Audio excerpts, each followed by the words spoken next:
Hello guys, welcome back to the class of the day. Today we are going to study about narration. And guys, in the narration we are going to study exclamatory sentences. How to change exclamatory sentences into indirect narration. How to change them direct into indirect narration. So you need to know about the rules and regulations and how to change them into indirect narration.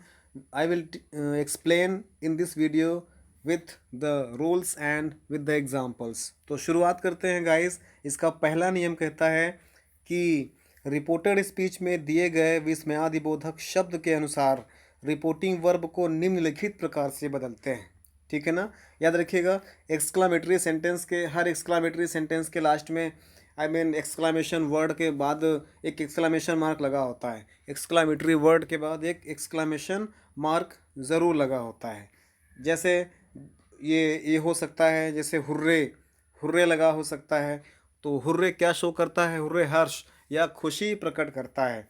तो हम लोग जब बनाएंगे इसको indirect narration, तो hurray को हम लोग किस में चेंज कर देते हैं गाइस? हुर्रे को हम लोग एक्सक्लेम्ड विथ जॉय, याद रखिएगा।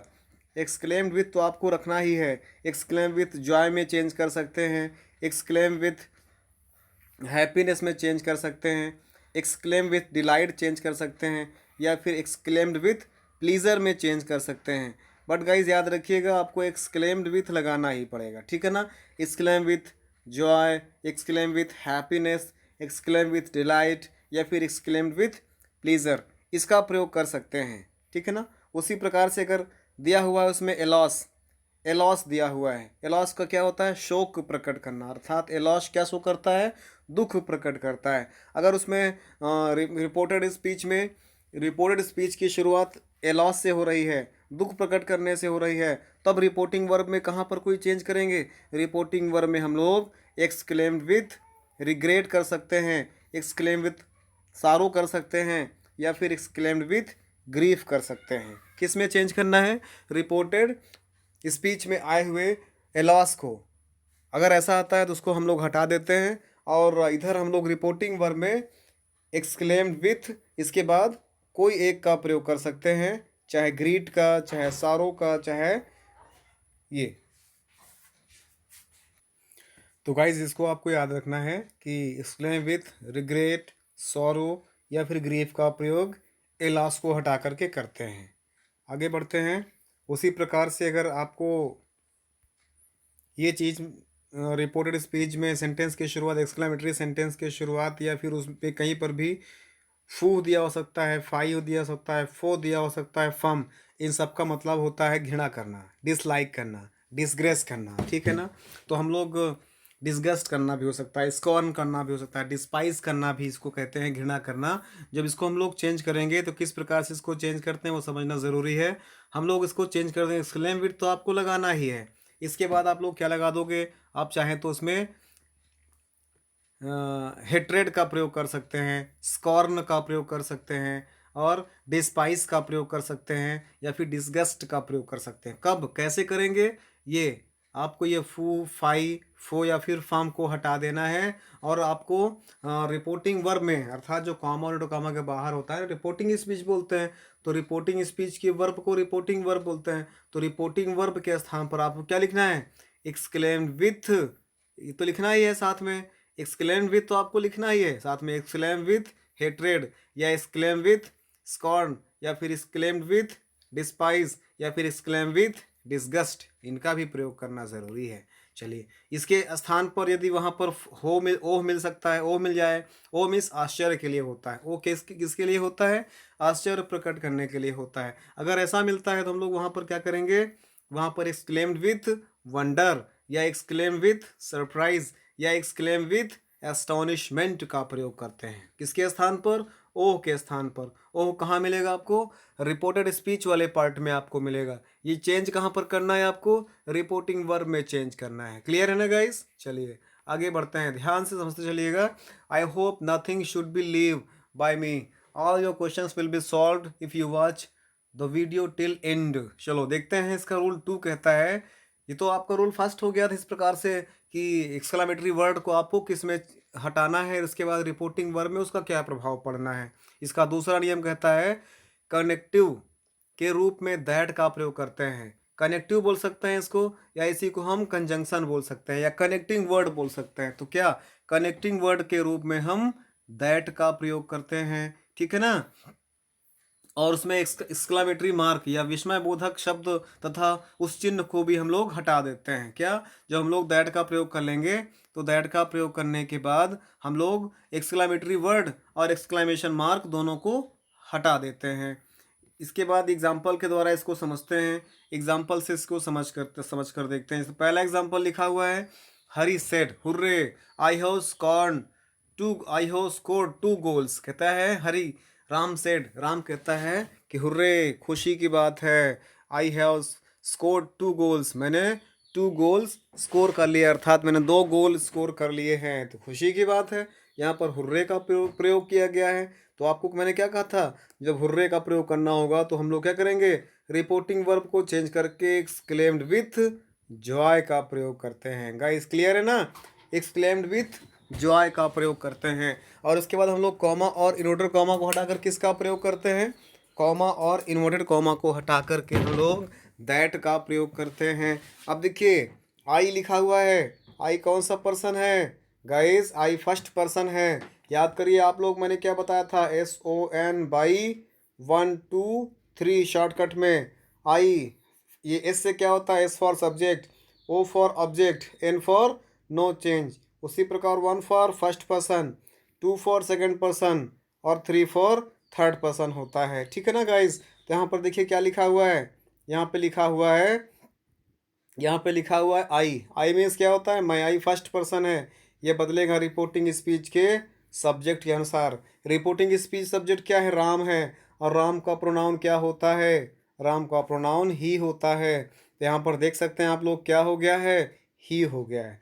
तो इतने में guys I hope there is no any problem in this underlined word, underlined sentence. Ram exclaimed with joy that ही।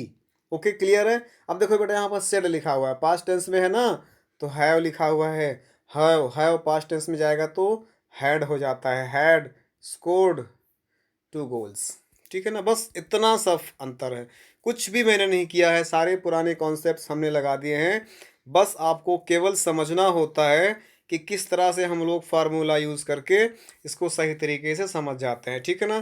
जैसे इसको एक बार फिर देख लीजिए, ये हुर्रे लिखा हुआ है, खुशी के लिए है, तो यहाँ पर सेट के स्थान पर हो जाएगा एक्सक्लेम विथ जॉय, और कॉमा एंड कॉमा के स्थान पर हम लोग दैट का प्रयोग करते हैं। और हमको पता है ये एक्सक्लामेटरी वर्ड और एक्सक्लामेशन मार्क दोनों हट जाता है। आई हैव लिखा हुआ है, आई फर्स्ट पर्सन है, बदलेगा रिपोर्टिंग स्पीच के सब्जेक्ट के अनुसार।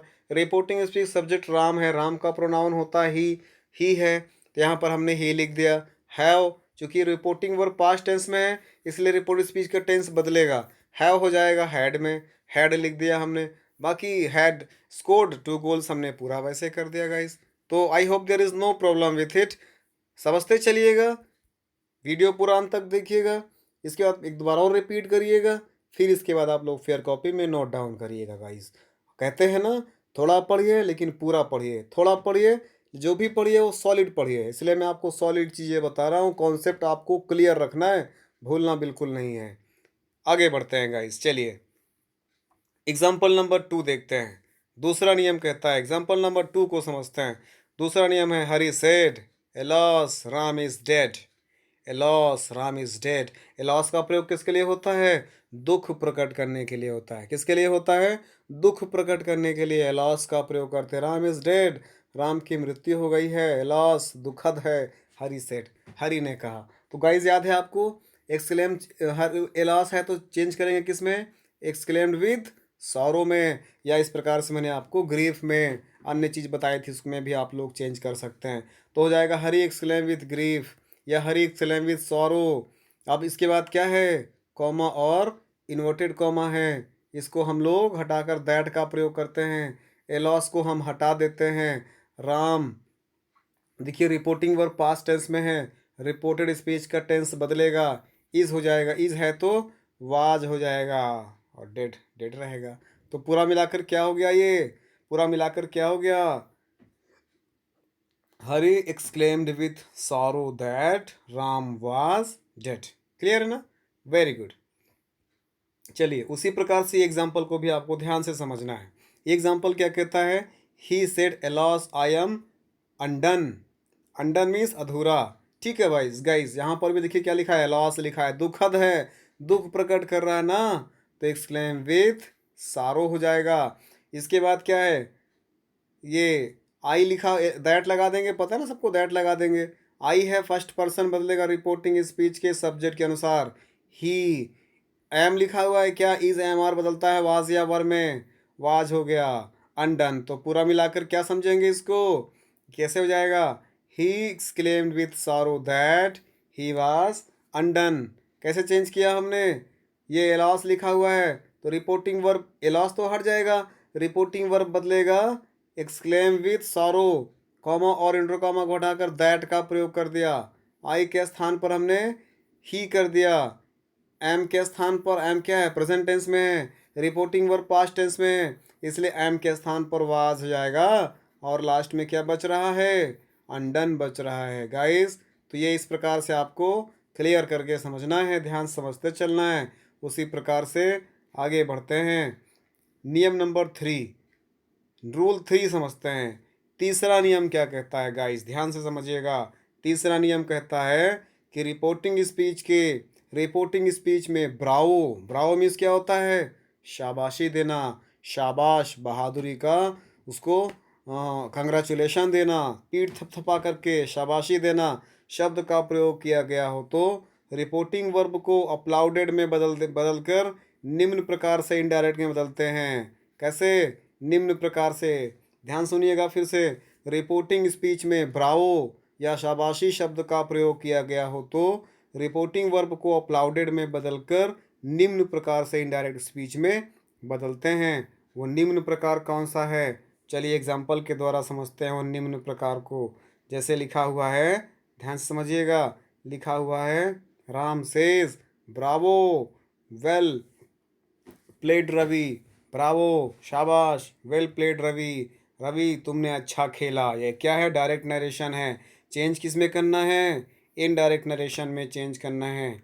चेंज कैसे करेंगे, आपको देखना है। ब्रावो, मैंने क्या बोला, ब्रावो को चेंज करेंगे, ब्रावो को हम लोग चेंज कर देंगे अपलाउडेड। किसको अपलाउड कर रहा है, रवि को अपलाउड कर रहा है, रवि की तारीफ कर रहा है ना, तो राम अपलाउडेड रवि, क्या हो जाएगा, राम, ब्रावो की जगह पे ब्रावो हट जाएगा और शेष, शेष की जगह पे ये रिपोर्टिंग वर्ब है तो अपलाउडेड हो जाएगा। और किसको कर रहा है, ये ऑब्जेक्ट उठा करके आपको यहाँ करना पड़ेगा। Ram applauded Ravi saying that, कहते हुए कि, क्या कहते हुए, ही प्लेड वेल, कि वो अच्छा खेला। ध्यान से समझिएगा, थोड़ा कंफ्यूजिंग भरा हो सकता है ना। यहाँ पर आपको अपलाउडेड लिखना है, फिर इसके बाद आपको ऑब्जेक्ट लिखना है, फिर यहाँ पर सेइंग दैट लिखना ही है। अपलाउडेड सेइंग दैट, ये अपलाउडेड सेइंग दैट, ये कॉमन चीज़ रहेगा। और रवि के स्थान पर अगर रवि है तो रवि हो जाएगा, और अगर सीता है तो सीता हो जाएगा, गीता है तो गीता हो जाएगा, मोहन है तो मोहन हो जाएगा। ये तो बदलता रहेगा गाइस। लेकिन ये जो आपका लिखा हुआ है, क्या लिखा हुआ है, अपलाउडेड सेइंग दैट, ये नहीं बदलेगा आपका। तो क्या हो जाएगा, Ram applauded Ravi saying that he played well. अब आप मुझसे पूछेंगे ही कहाँ से आ गया, तो आपको सेंटेंस को क्या करना है, आपको सिंपल सेंटेंस बनाना है। सिंपल सेंटेंस में क्या होता है, सब्जेक्ट होता है, वर्ब होता है ना, इस प्रकार से कॉम्प्लीमेंट या ऑब्जेक्ट होता है। तो यहाँ पर आपको तो प्रोनाउन लगाना ही है।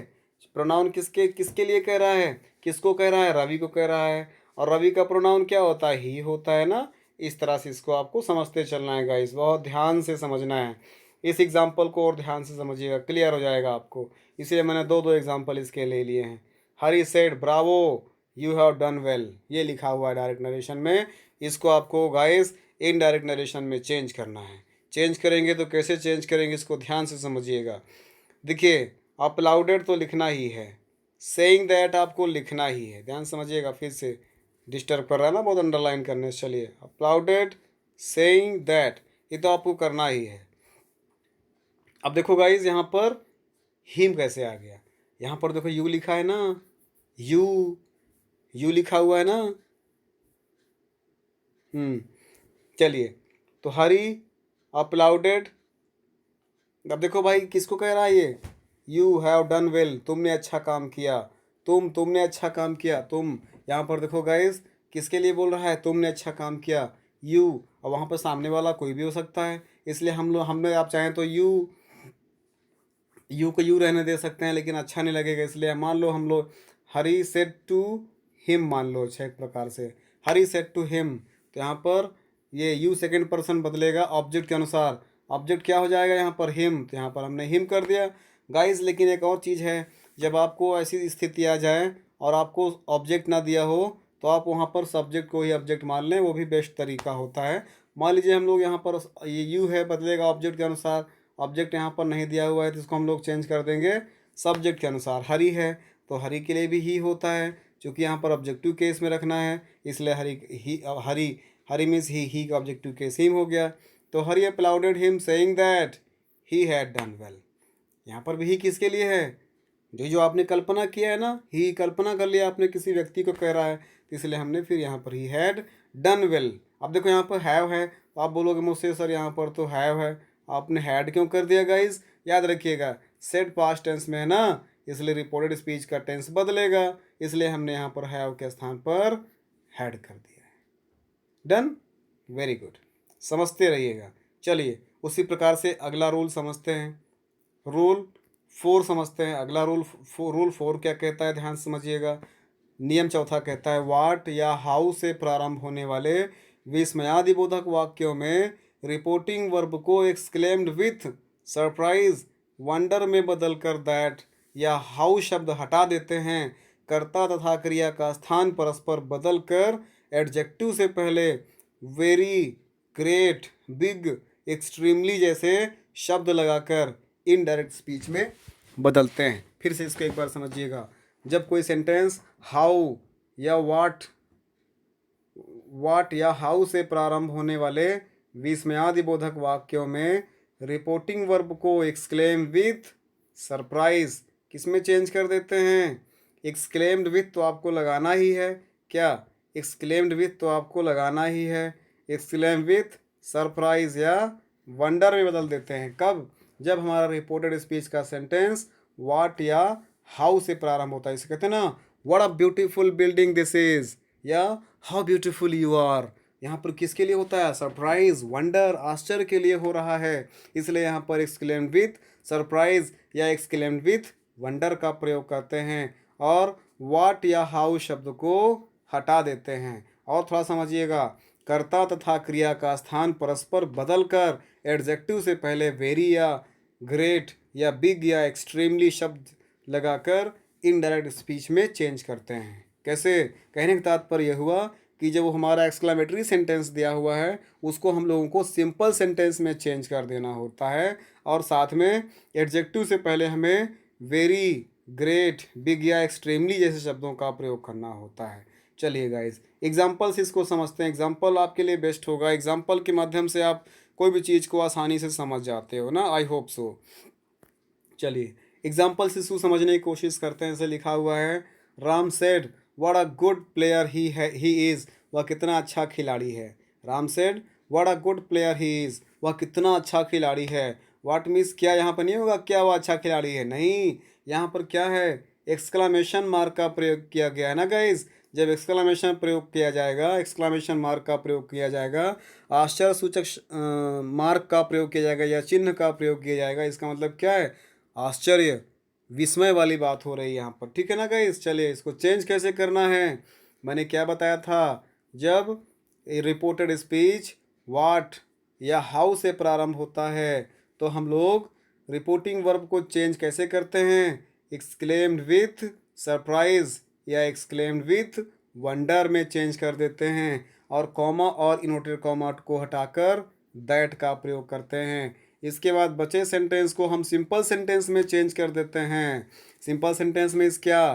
पहले सब्जेक्ट आएगा, इसके बाद हमारा नियम क्या कहता है कि रिपोर्टिंग वर्ब पास्ट टेंस में है, रिपोर्टेड स्पीच का टेंस बदलेगा, इज है तो वाज हो जाएगा, वाज ए गुड प्लेयर, ठीक है ना। Ram exclaim with surprise that he was a good player, ठीक है ना।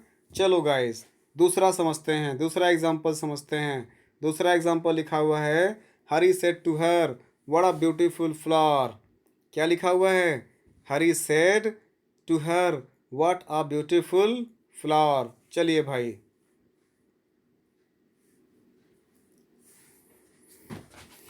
चलो भाई, थोड़ा सा इसमें मिस हो गया, यहाँ पर ध्यान दीजिएगा। मैंने क्या बताया था कि वाट को हटा देते हैं और हम लोग यहाँ पर एडजेक्टिव से पहले वेरी या ग्रेट का प्रयोग कर देते हैं। तो यहाँ पर एक चीज़ मिस हो गया है, he was a very good player.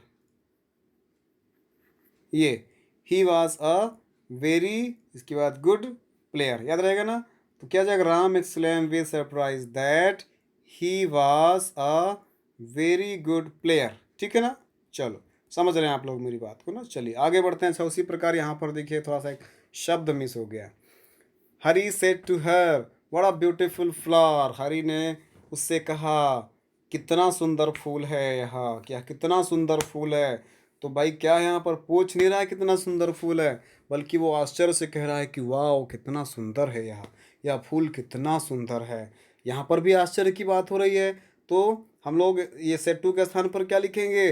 वाट को हटा देंगे, ये जाएगा एक्सक्लेम विथ वंडर, और यहाँ इस कॉमा के स्थान पर दैट का प्रयोग कर देंगे। क्या हो गया ये?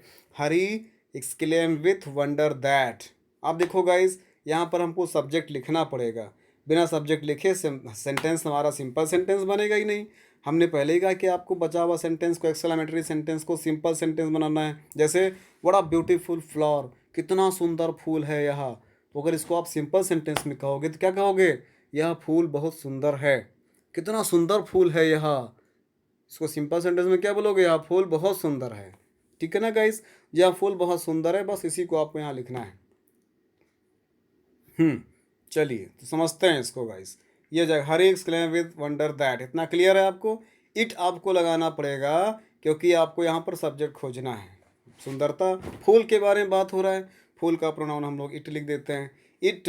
अब देखो गाइस, यह सुंदर फूल है, और चूंकि रिपोर्टिंग वर्ब पास्ट टेंस में है तो यहाँ पर सुंदर फूल था, आपको यहाँ पर वाज लगाना पड़ेगा। Was a very beautiful flower. वास ए के बाद यहाँ पर फिर से आपको वेरी लिखना पड़ेगा। वेरी ब्यूटीफुल फ्लावर, क्योंकि मैंने कहा था ना अभी आपको कि एडजेक्टिव से पहले ब्यूटीफुल क्या है? एडजेक्टिव से पहले आपको वेरी या ग्रेट का प्रयोग करना होता है। तो पूरा मिलाकर क्या बोलेंगे इसको guys? Hari exclaim with wonder that it was a very beautiful flower. ठीक, समझ रहे हैं आप लोग अच्छे से गाइस? नेक्स्ट वीडियो हम लोग समझेंगे optative sentence. This is the last video of narration, so guys देखना मत भूलिएगा। तब तक के लिए thanks for watching the video. जय हिंद।